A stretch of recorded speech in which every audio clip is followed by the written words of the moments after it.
श्रीलंका दौरे पर टी20 टीम और ओडीआई टीम दोनों घोषित कर दी गई हैं और इन दोनों ही टीमों में कई सारे बड़े चौंकाने वाले फैसले हमें नजर आ रहे हैं। यहां पर हमें गौतम गंभीर की पूरी छाप नजर आ रही है, साथ ही साथ कई सारे ऐसे खिलाड़ियों की छुट्टी नजर आ रही है जो अनएक्सपेक्टेड है। तो क्या है इन दोनों टीम सिलेक्शन में 10 सबसे बड़ी बातें हम इस वीडियो में जानने वाले हैं। इस सिलेक्शन की सबसे बड़ी खबर तो यह है कि सूर्य कुमार यादव अब ऑफिशियली टी20 टीम इंडिया के कप्तान बना दिए गए हैं।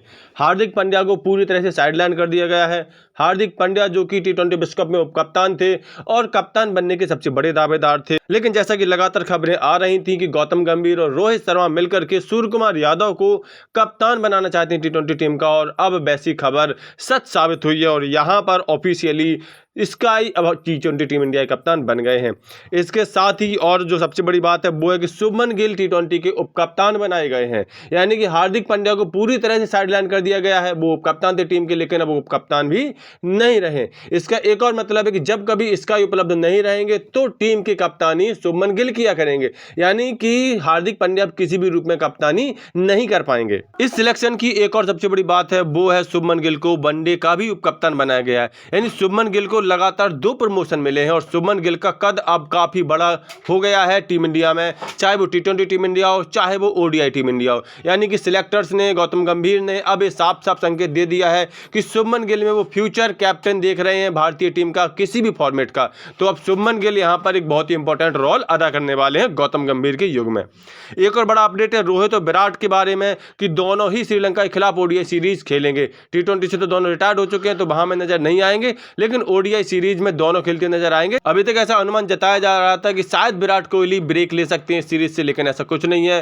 रोहित शर्मा और विराट कोहली हमें यहां पर श्रीलंका के खिलाफ ओडीआई सीरीज खेलते हुए नजर आएंगे। इस सिलेक्शन की एक और खास बात जो है वो है केएल राहुल की वनडे में वापसी हो गई है। हालांकि अनुमान जताया जा रहा था कि केएल राहुल को कप्तान बनाया जाएगा, लेकिन चूंकि रोहित शर्मा यहां खेल रहे हैं तो कप्तान रोहित शर्मा ही रहेंगे, लेकिन केएल राहुल को उप कप्तान भी नहीं बनाया गया। यानी कि अब यहां गौतम गंभीर पूरी तरह से युवाओं की टीम ही बनाना चाहते हैं। यही वजह है कि वनडे में भी उन्होंने शुभमन गिल को ही उप कप्तान बनाया है।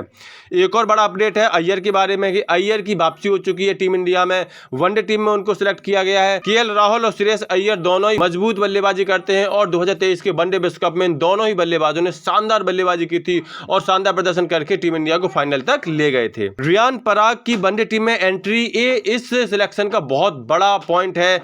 रियान पराग को वनडे में जगह दी गई है। हालांकि वो जिम्बाब्वे के खिलाफ टी20 में अच्छा प्रदर्शन नहीं कर पाए थे, इसके बावजूद उनको यहां पर भरोसा जताया गया है।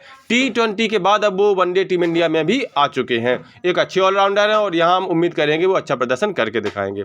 इस सिलेक्शन की जो एक और खास बात है वो है हर्षित राणा की वनडे टीम में एंट्री। हर्षित राणा जो इसी साल से हमें आईपीएल में केकेआर के लिए खेलते हुए नजर आए थे, उनको उनके अच्छे शानदार प्रदर्शन का इनाम मिला है। ओडीआई टीम में उनको शामिल किया गया है। गौतम गंभीर की मेंटरशिप में वो खेले हैं और गौतम गंभीर ने उनको काफी नजदीकी से जज किया है, उनको ऑब्जर्व किया है और यही वजह है कि शायद उनको उनमें कोई स्टार भविष्य का नजर आया हो और उनको वनडे टीम में एंट्री दी गई हो। इस सिलेक्शन की एक और बड़ी बात है वो है बुमराह और जडेजा को आराम दिया गया है। जसप्रीत बुमराह ने तो इस सीरीज से आराम मांगा था तो उनको तो आराम दिया जाना ही था, लेकिन यहाँ जडेजा का कुछ समझ में नहीं आ रहा है। जडेजा को आराम दिया गया या जडेजा को आराम से साइड कर दिया गया है, क्योंकि टी20 क्रिकेट से तो वो संन्यास ले चुके हैं। तो क्या अब ओडीआई क्रिकेट से उनको साइड किया गया है और उनको सीधा सा संदेश दिया गया कि अब आप टेस्ट पर फोकस कीजिए।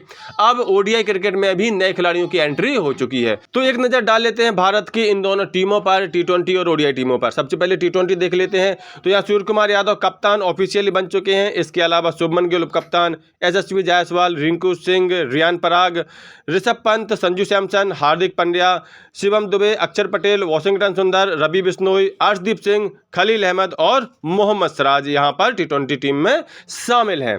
जबकि ओडीआई टीम देखें तो ओडीआई टीम में रोहित शर्मा कप्तान है, शुभमन गिल उप कप्तान रहेंगे, विराट कोहली, केएल राहुल, ऋषभ पंत, श्रेयस अय्यर, शिवम दुबे, कुलदीप यादव, मोहम्मद सिराज, वाशिंगटन सुंदर, अर्शदीप सिंह, रियान पराग, अक्षर पटेल, खलील अहमद और हर्षित राणा ओडीआई स्क्वाड का हिस्सा रहेंगे।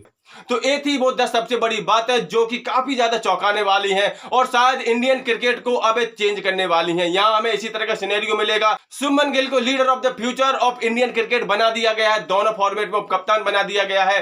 साथ ही साथ यहाँ पर सूर्य कुमार यादव का प्रमोशन कर दिया गया है। तो यहाँ पर हमें युजवेंद्र चहल जैसे खिलाड़ियों का भविष्य भी दांव पर लगता दिख रहा है। कुल मिलाकर के इन 10 बड़ी बातों, इन दोनों टीम सिलेक्शन पर आप लोगों की क्या विचार है, अपनी बातें, अपनी विचार, अपनी भावना कमेंट करके जरूर बताएं।